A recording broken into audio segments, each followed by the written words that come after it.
வணக்க சகோ. நம்ம இன்றைக்கி பார்க்க வந்திருக்கிற வீடியோ என்ன தெரியுமா? வீரநாகம்மாள் கோயிலோட 48வது நாள் மண்டல பூஜை. நம்ம பிப்ரவரி 22 கும்பாபிஷேகம் நல்லபடியாக முடிஞ்சிச்சு. கும்பாபிஷேகத்தோட ஒவ்வொரு அப்டேட்டும் நம்ம சேனலில் கொடுத்துருந்தோம். மெய்சில் இருக்கும் தருணங்கள்னு சொல்லிட்டு ஒரு வீடியோ பார்த்துருப்பீங்கன்னு நினைக்கிறேன்.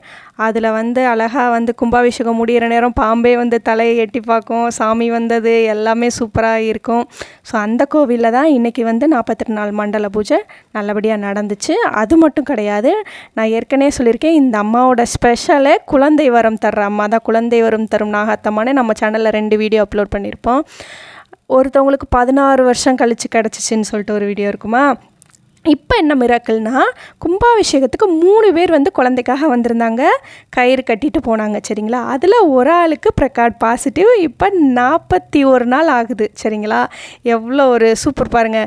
கும்பாபிஷேகத்தை கட்டியிருக்காங்க, 40 நாள் மண்டல பூஜை கூட அவங்களுக்கு குழந்தை வரம் கிடச்சிருச்சு. அவ்வளோ ஒரு அம்மாவோட பவர் சரிங்களா. குழந்தைக்காக ஏங்கி இருக்கிறவங்க யாராக இருந்தாலும் இங்கே வாங்க. நான் விளம்பரமோ காசோ எதுவுமே கிடையாது. நீங்கள் முடிஞ்சால் அம்மாவுக்கு ஒரு சின்ன பால் பாக்கெட்டு, ஒரு 2 முட்டை வாங்கிட்டு வாங்க போதும், ஒரு சின்ன பூ வாங்கிட்டு வாங்க போகும். இதுக்கு மேலே அந்த அம்மா எதுவும் எதிர்பார்க்கல. அவங்கக்கிட்ட உள்ள அன்பை மட்டும்தான் அந்த அம்மா எதிர்பார்க்குது சரிங்களா. உள்ளன்போடு அம்மாட்ட நீங்கள் வாங்க, உங்களுக்கு குழந்தை வரம் கண்டிப்பாக கிடைக்கும். எங்கே இருக்குதுன்னு சொல்லினா, நம்ம வாடிப்பட்டி மதுரை மாவட்டம் சார் பதிவாளர் அலுவலகத்துக்கு எதுக்க ஒரு குட்டி சந்துக்குள்ளே இருக்க குட்டி கோவில் தான். ஆனால் அந்த கடுகு சிறுசு காரம் பெருசுங்கிற மாதிரி அம்மாவோட கோவில் குட்டியாக இருக்கும். ஆனால் அம்மாவோட பவரை சொல்கிறதுக்கு வார்த்தைகளே இல்லை. அவ்வளோ ஒரு நிறைஞ்ச மனசுக்காரி. அவகிட்ட வந்த யாருக்குமே இல்லைன்னு அவள் சொன்னதே இல்லை.